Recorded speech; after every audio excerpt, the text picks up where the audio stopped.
Okay. Welcome back to Nick Lenz's Comic Corner, Classic Lesser Known Classic. This is episode number 2722 and double number 2616. Now, this is the first of two comic corners in a row, and then we'll work on my anime. Don't worry about that.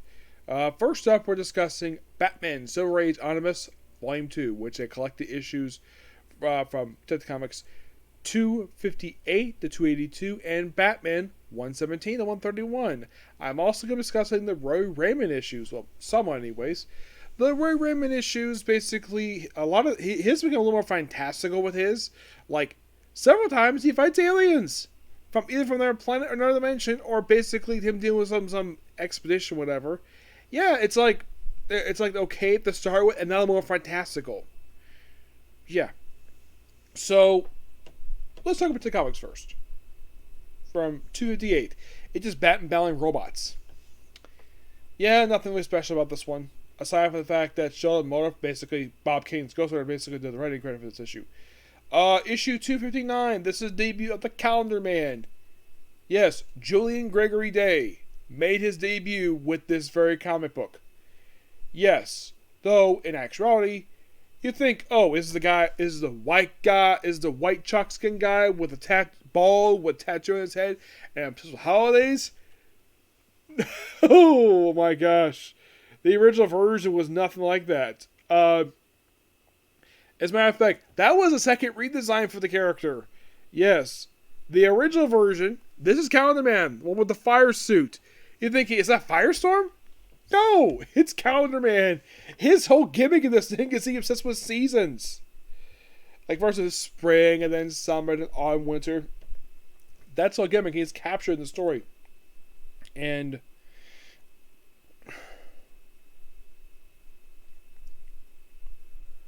here's the thing. He does not return again until issue 312.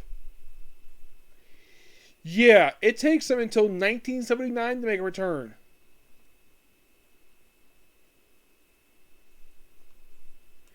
Which is something. Oh, and here's some little fun fact. 258, the 500 appearance of Robin. Yep. 260, Bill Finger wrote the issue. 260, Batman fights an alien. Moving on. 261, fights a guy called Dr. X. Yes, who is an actual recurring villain. Or Dr. Double X, mind you. Yeah, this is technically his debut appearance. And he didn't really appear very much. Not really. He's not an alien. Oh, no, he's not. Like, after this appearance, he's now returning into issue in 316. It takes that long. He's appeared a small handful of times over the years. Not as big of a character, but hey, at least not some alien. 262. Yeah, the weird thing is called Jack of the Underworld. Well, the whole thing is this museum guy who likes the whole thing with Omnibus. It's like this is a prototype version of King Tut. Yes, reading this issue, it feels like this was basically like, I would say loosely inspired for the King Tut episode of Batman the 60s show. Yes. I'd say it was loosely inspired, yes, but I highly doubt basically they adapted the story. Because that one you think was King Tut. This book was written by Dave Wood. Now, as for 263, it's Batman fighting some random thugs who steal stuff from a museum. 264, Para of Playland Island. Yeah, it's like, oh, let's go deal with a makeshift pirate island. 265, it's a flashback to Batman's allegedly first case, don't know, this could be, and fights a character named The Clock. And his name is Slugsley Kyle. And that's his real name. And you look at, when I look at this guy like, is this basically a Clock King ripoff? He kind of is. And the weird thing is about this guy, his last name is Kyle. I think, oh, is he related to Sling Kyle? No, just by sheer coincidence. And here's the weird thing about this guy. We don't see him again. That's not a reprint. Not until Secret Origins. Outside, please, outside. Okay.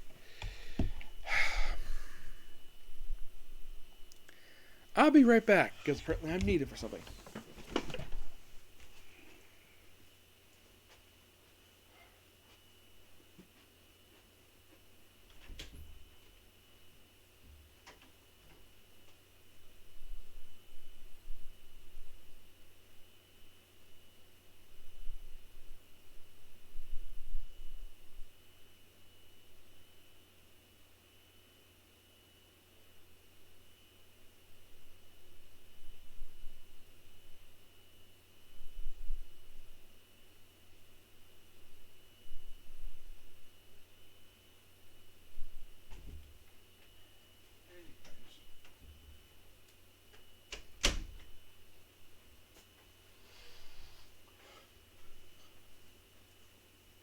Alright, apologies for that. So, let us continue.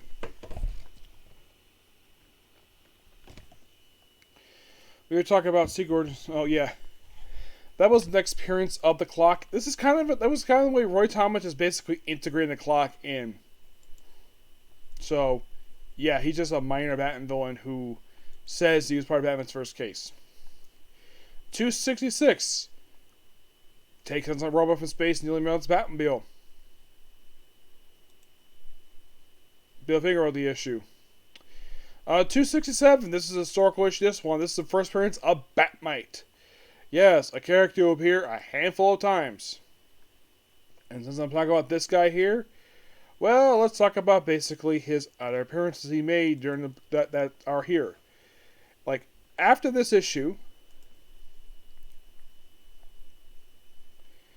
I mean, he only appeared in one issue he appeared in issue also 276 as well, which in that one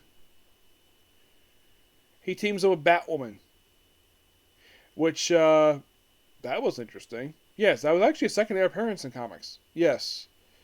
It had been a couple years, and they take out a guy called the Hobby Robber. Oh, at the end of the issue, Batwoman gives him a kiss on the cheek. Yep, and that's pretty much it for discuss for the moment for Bat-Mite. Just 2 appearances. And is he annoying? Kind of, yes. Bill Finger created it with Sheldon Motive on the artwork. 268. It's Batman getting superpowers for an issue. No, this is Batman Mills and R. For issue 269, it's called The Thousand Deaths of Batman. Batman attacked by a bowman who appears for this one issue. Yeah. 270. Fights an alien. Moving on. 271. Fights a guy called the Crimson Knight, who is a one-shot vigilante who only appeared for this one issue.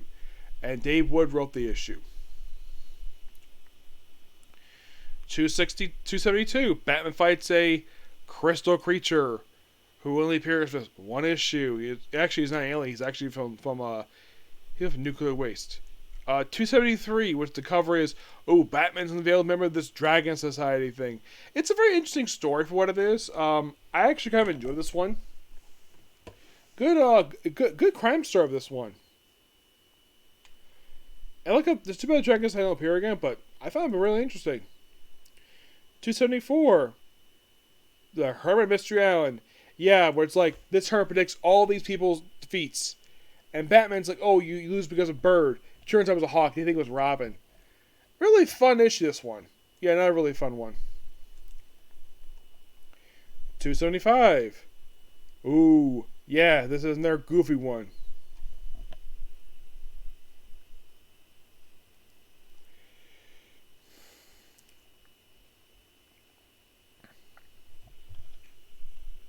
Yeah, this is another one of those, what the heck type of issues. It's Batman in his zebra suit. Yep, fights a guy called the Zebra Man, who only appears with one comic. Yeah, but this is the debut of his zebra suit. And, the Zebra Man himself ever appear again after this issue? Well, they have a version who appeared part of Strike Force Cobra, who debuted in the pages of The Outsiders. Yes, basically Mike DeMar brought back this character. different version of him. Appeared in 2 issues of issues of The Outsiders. Appeared a couple more times after. He's relatively a minor character. That was the second version. They had a one who's basically Prime Earth version of Zero-Man, who debuted in August number 5. Forever Evil, August number 5. Then he gets killed in, actually just fairly recently, in the Free Comic Day issue of Absolute Power. Yeah, they kill him off in this issue for reasons.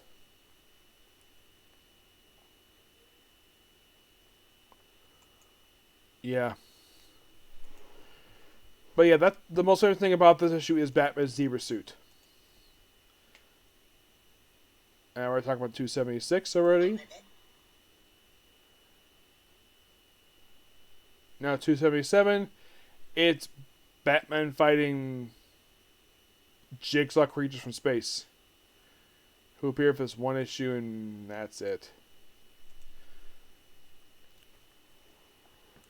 Batman battles a giant in 278.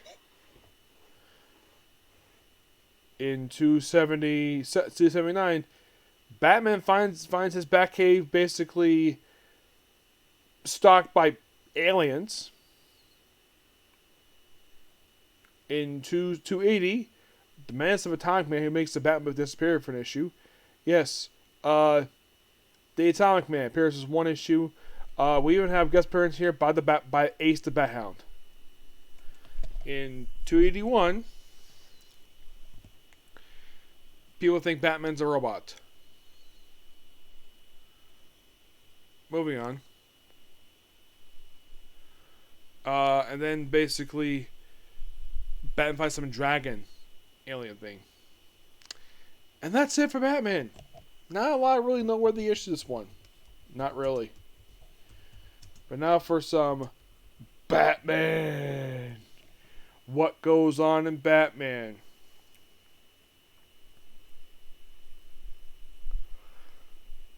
Oh, the third story is basically Batman fighting an alien. Because of course he does.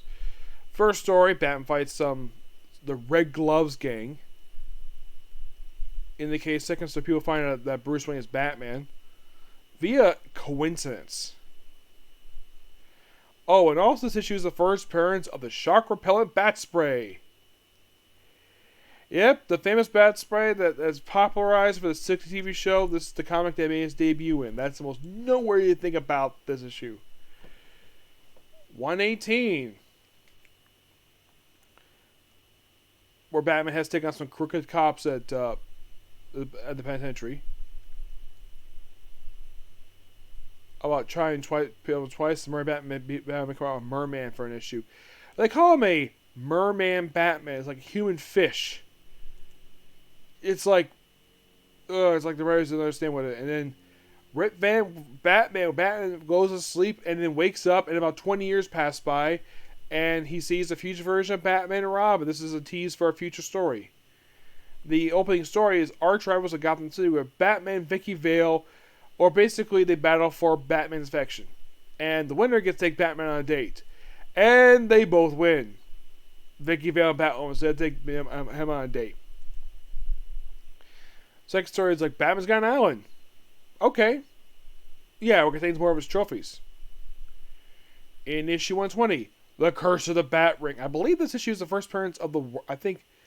let's see. I think this may have been the first appearance of the Whirly Bat. No, that was actually 257. Actually, maybe just part of this one. Yeah, the Whirly Bat is this one-man helicopter.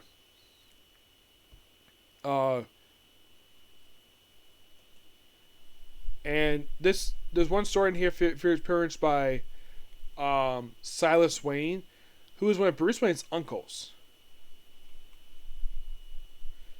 Yeah. Or thinks he's embarrassing family. It turns out actually he was posing for Batman. The Batring thing is just, well, Batman doing weird stuff. 121. The third surface was the first appearance of Mr. Freeze, when he was known as Mr. Zero. And fun fact, the third surface was actually collected 4 times.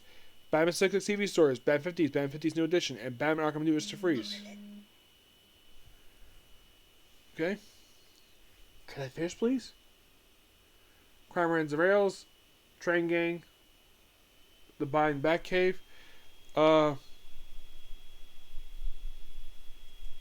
Batman saw murder in the Batcave. If you fucking wait. Oh yeah, and then we have 122. Third story is a illusionary story of Batwoman and Batman getting married, and a whole dream sequence by Robin.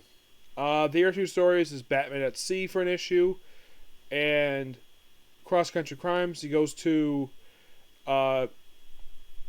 deals with some other criminals. In 123, so A Secret of the Everglades, that's the opening story. Yeah, Batman goes to Florida for an issue. And the second story deals with a Joker story. And Batman's a wonderful law for... And Ace the Bat House after him. Yep. In 124.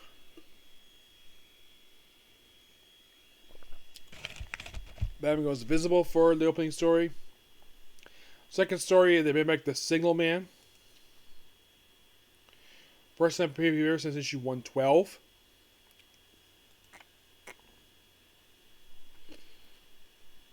And he returned after this in 139. He actually appeared at the comics in issue 466. Yeah, for some reason they kept on Batman for a brief period of time, the Signal Man. I mean, I like Signal Man, great character. Mischievous in Space. Just robots. Also, Whirly Bat is destroyed. Same way it appears in issue 139. I'll get to that in their comic corner. In 125, or Batman's Crowned King, the last days of Batman is like Batman apparently dying. Well, actually, it's more like time traveling. Yes, time travel story with Professor Carter Nicholas. Yeah, it's like every time this guy shows up, it has Bruce Wayne in time someplace. That's the most recurring thing related to this guy. I mean, first time he appeared, he was basically hypnosis time travel. And the third story features appearance by Bat-Hound and Batwoman. Which, really interesting, this one. And then 126, it's the solo, it features, we have Bat Lighthouse. Yes. But the third story, Mr. Firefly. Okay, this is the debut of not the Garfield Lenz Firefly. Oh, no, this is Ted Carson. Yes. Who, for some reason, in 52, they had him kill the real Firefly, and he took the identity of the Firefly.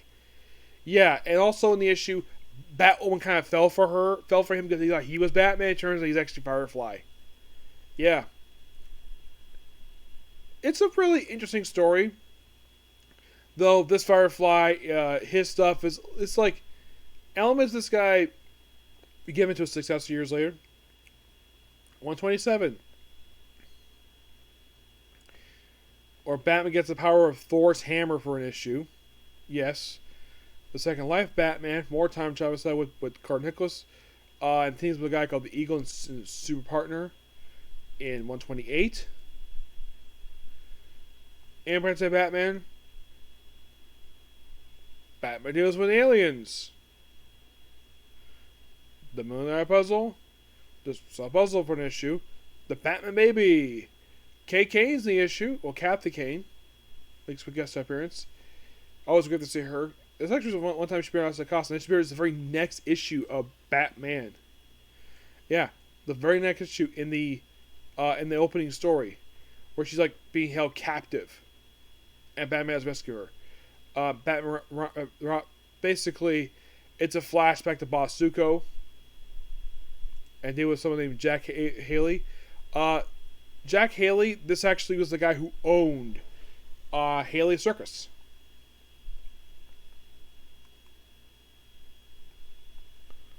Yep. Third story is just all about being a prophet. Someone predicts crimes. In 130.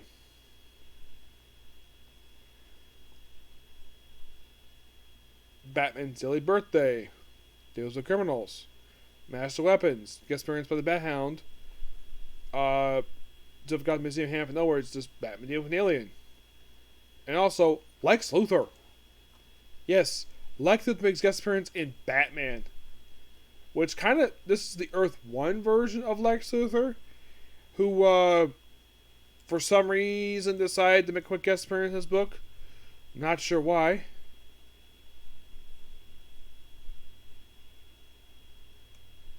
Yeah, and apparently, a little fun fact: this was the only time he fought before the '90s on a regular basis. And the final story is, the final one is basically Dog and Straight Batman. It's all about Ace the Bat Hound, Case Daily Gems, the Jewel Thieves. Third story is an illusionary story where you have a version of Dick Grayson who's become Batman, and Robin is Bruce Wayne Jr., and Batwoman is basically Bruce Wayne Jr.'s mom. And the joke is this one is that Robin 2 and Batman 2 got 2s on their outfits. Similar to what Bob Haney did with Batman Jr. and Superman Jr. by putting the name Jr. on their outfits. Really interesting issues. I'd say of the two, the comics had some a little more interesting issues, but I would say this time you would say Detective, but this time Batman had a little more interesting issues than, Detective. Detective half the time is basically Batman versus aliens. There's some noteworthy issues in there, like the Zero Batman, the Bat-Mite stuff. But it appears that Batman appeared more in Batman at this point than Detective Comics. Who knows? Alright. Next up we have is Batman Legends Dark Knight.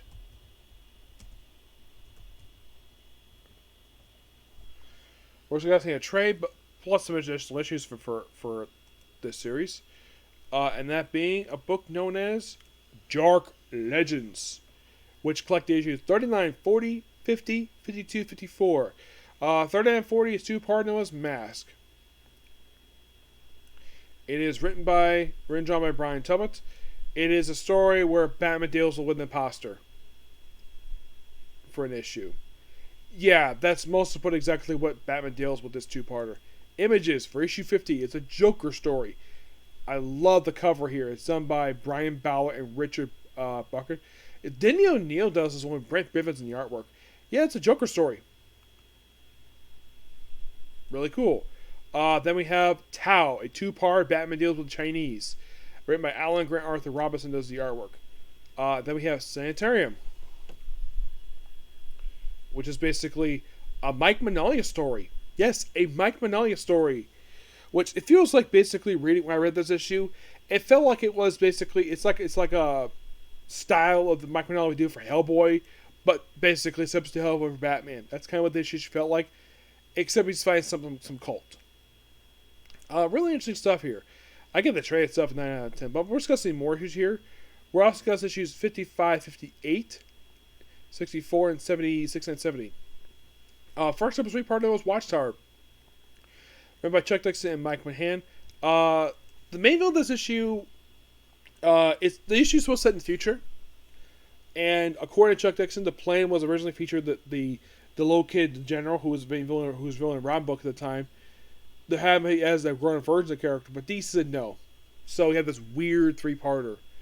I don't fault Chuck Dixon for this thing. I fault the editors basically for not allowing to have a grown-up version, and it's a weird three-parter. Last of 57, 50, 55, 58, 57. 58 is a standalone news Storm. Jack Higgins does the artwork here. Graham Brand does the and John Higgins does the it's basically Batman dealing with a storm. It's dealing with a guy there's some terrorists. Okay, interesting. 64.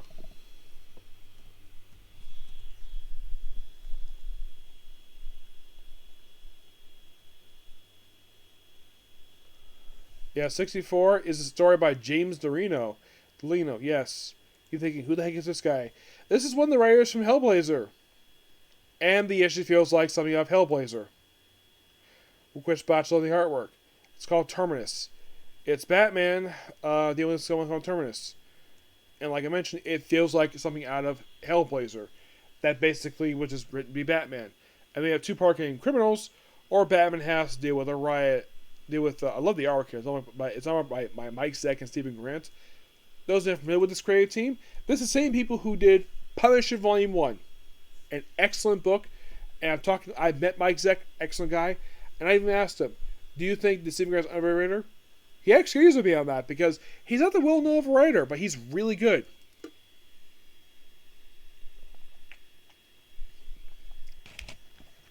But the best thing about this two-parter is the artwork. It's mostly about Batman doing some minor criminals at prison, just trying to quell a prison riot, which spills over to issue number 70. And that's it. But great stuff here. Also, Gordon is basically a lieutenant in this story, not cap. One of the issues, captain, he's lieutenant, maybe get demoted briefly, but really good set of issues. For the James Dillon issue, I'll give that an 8 because it feels like it should have Hellblazer. For the Chuck Dixon 3-parter in here, I give that surprisingly a 8. I do like the artwork in this one, just the story is weird. It's a weird story in the future. Yeah. And the way Chuck Dixon explained this 3-parter, it's like, given how it turned out, I'm not going to blame him for this. I blame his editor for not agreeing not allow use general. But take it what you will. Okay? So yeah, this particular review, please be sure to like, comment, subscribe, turn notifications, and do the dislike button. I have to go outside briefly because my dad is testing on it. So when I get back, I'll work on one more comic corner. It's on the One Piece. Okay, next view. Bye.